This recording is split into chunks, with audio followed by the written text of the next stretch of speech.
13, huh? 13 stacks. Well, I won't be, what do you call it? Superstitious. Hey, we already didn't get on air the first 5 minutes. The crew did a great job. They had some piece of equipment have a heart attack right as the show began and had to be power cycled.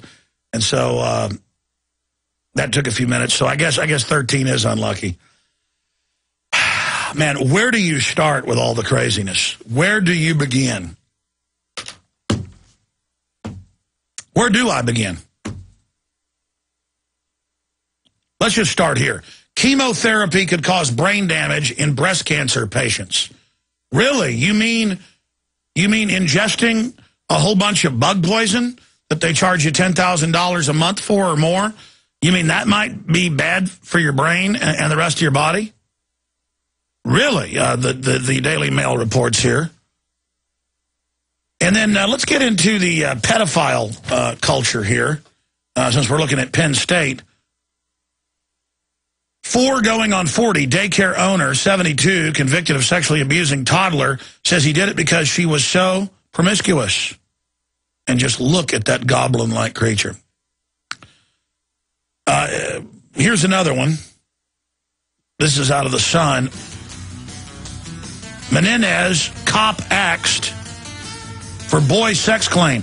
This is the guy that reportedly executed one of the witnesses to what was really going on the 7/7 London bombings, and he runs around bragging about having sex reportedly with 14-year-olds. We have the latest on Penn State, world news, the economy straight ahead. Okay, we're back live. If you go back to 7/7, there was a electrician named Charles de Mendez, who the police, for no reason, a day after the 7/7 bombings, ran up to him, jumped on top of him, and unloaded their clips into his head. And then they tried to cover it up and lie about it. And looking at the case with the police involved over the years, over and over again, the police, it turns out, are pedophiles, or reportedly are pedophiles. Now, either they're pedophiles or they're being set up. I don't know. I mean, that's the one thing that's hard to come back from. It's one of the globalists' favorite systems to set you up. So I don't know. But a top cop has been sacked for claiming he had sex with a boy 14, the Sun can reveal. Chief Inspector John Duffy boasted about carrying out the vile act to a stranger he met on a gay dating website. And it just goes over that. Now, Sandusky has come out and gone on NBC News via telephone, and his lawyer has also made statements, and he's saying, yes, I horsed around and might have hugged people in the shower. Yes. 10-year-olds, 12-year-olds, 13-year-olds, people, taking them into the shower to hug on them, and now they're saying this is what jocks do. Really, I'll assure you, no one was touching each other in the showers when I played football. Everyone kind of, even after years of playing football, kind of just went in, got their shower, grabbed their towel, and covered up. I'll assure you, in the field houses I was in, many years of playing football, there was none of that going on. Zero. And the coaches were never in there. They didn't even go in that area. They didn't even go in the showers. People taking showers went in the showers. And then I was always getting griped at, too, because I would just go get my parents to pick me up or go home with friends or a lot of times, or get on the school bus just absolutely dripping with sweat, stinking like a dead hog. And they'd be like, Jones, you need to take a shower. Because I wanted to go home and take a shower. I did not like it. Now, he's just saying now, oh, he horseplayed. That's what they saw. He was just grabbing on the little boys. Guilty as sin. What a disgusting defense. His house is right behind an elementary school playground. Right there where you can look over the fence. His autobiography is called Touched. The prosecutor who was investigating this is believed dead and gone for 6 years.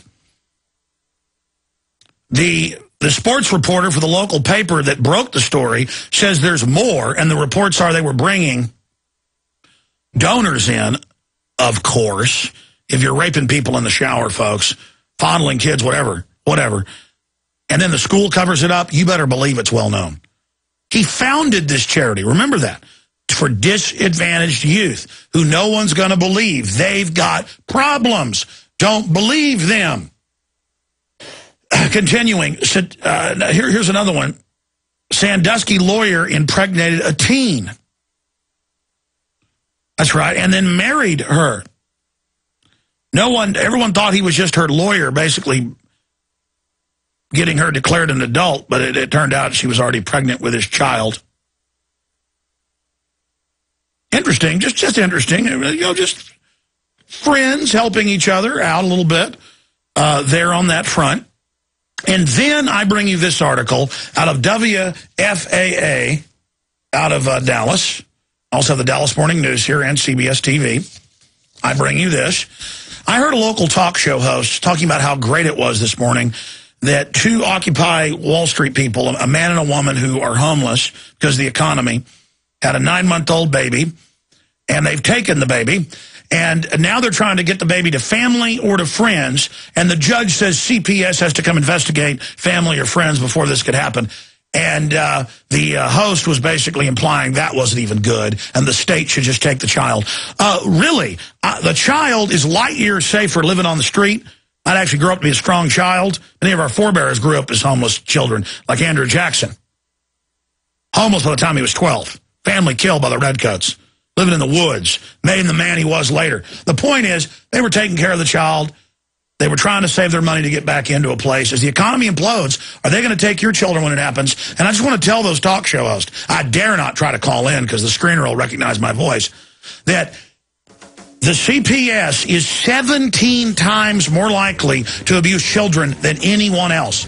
Pull up the government's own numbers. 5 times more likely to physically abuse them, beat them. Now, you go pull those numbers up. We've written articles about it just last week. And remember that. You get up there all proudly. Yeah, just take their kids. They're scum.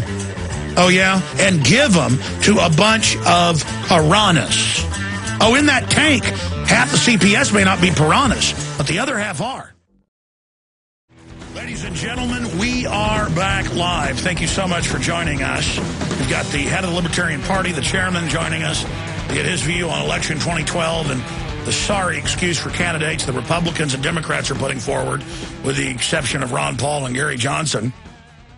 Then we will also have Webster Griffin Tarpley on, and then some phone calls towards the end of the final hour, perhaps even before that. Let me just give you a smattering of some of the news I've got here, because I got stuck on the disgusting Sandusky spiderweb behavior that's going on. Eurozone breakup, still a worst-case scenario. That's being reported by CNBC. They say, give us total power by the mega banks to set up an undemocratic dictatorship, a technocracy, their words, not mine, and that will fix things. Tyranny is the answer, and Newsweek says the Constitution is the problem. Remember that a few months ago? And I actually hear people going, the Constitution did this. Capitalism failed. Freedom failed. No, we threw that out the door, and then everything degenerated. But some of the public are just so willfully ignorant, so incredibly dumb. I mean, once you get into the real world, get into geopolitics, get into finance, get into economics, get into history, it is addicting. And the more you know, the less that you do know.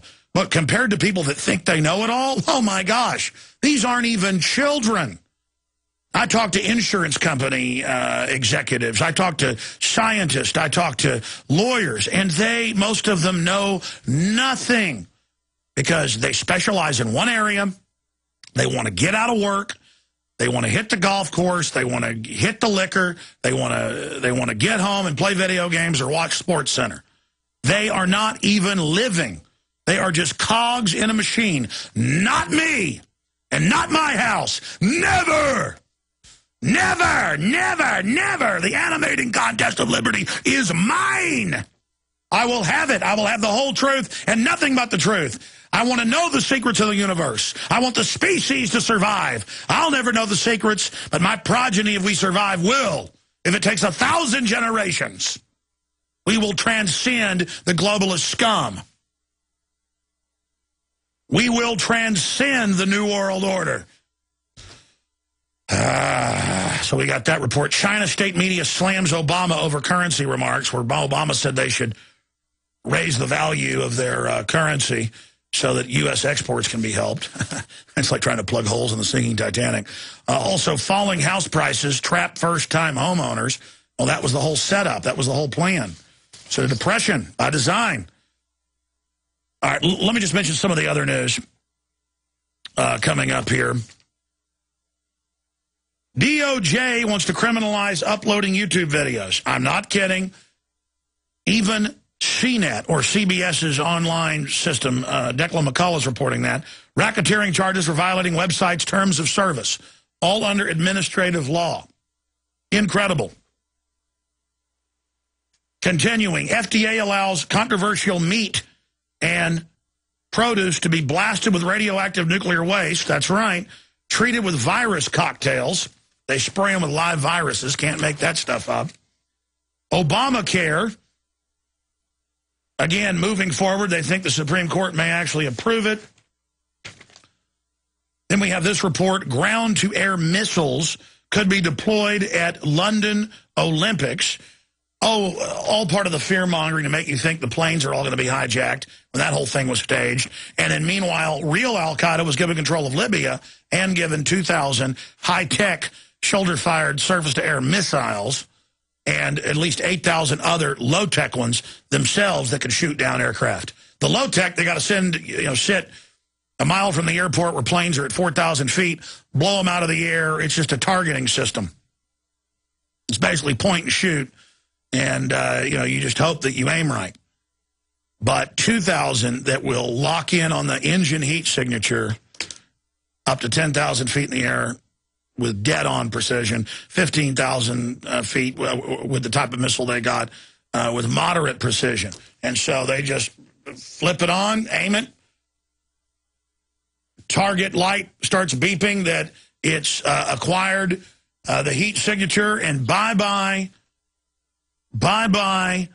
777, bye-bye 747 stretch, bye-bye. But that's not an issue. See, real threats, they never hype. Because it's great. If stuff gets blown up, they'll just take more of your rights. TSA will just set up more checkpoints on the highway randomly. Let's just randomly set them up here and see if we catch a jihadi with a missile. But wait, you gave them the missiles. Shut up, you hate America. Really, you're the ones destroying America. You're the big mega banks. Shut up, traitor. Oh, boy. So we've got that. And then listen to this little giblet. No, this isn't Infowars.com. This isn't PrisonPlanet.com. I want to show folks a document cam of this. Secret farm bill primed for passage in debt deal. All the major spending bills, which are basically almost every bill in Congress, any bill that matters is connected to spending. They don't come out of the House now. It comes out of the Senate and House, 6 members of each. That violates the Constitution. Spending bills are to come from individual House members and go through the committee process for full vetting, and it's supposed to come out of the House of Representatives. But now it comes out of the Senate. Remember Pelosi this year trying to do spending bills, and the year before last? They were trying to bring, Pelosi was even defending bills brought out of the Senate by Harry Reid to the House for spending that originated there. Totally unconstitutional. Well, now they're just coming out and saying, yeah, the super committee, it will decide everything. And the rest of the House, they don't get to vote on it. They can vote it up or down once the super committee's written the bill and approved it. And you don't need other, committees or anything anymore, or even bill readings. And then it will just be passed on from that point to the House and Senate. And if they don't vote it up or down in a vote, then it goes back to the super committee, and whatever they want is done. This is dictatorship of this committee of 13, because the president's the 13th member. I'm going to get into that coming up as well. This super committee is just so incredible. Now, continuing here, I want to speak now directly to Jesse Ventura and David Icke. And sure, I can call both men up on the phone and talk to them, but I want to basically talk to both of them here at one time and give them my 2 cents, and they can listen to it or they can ignore it. But David Icke put out a report yesterday.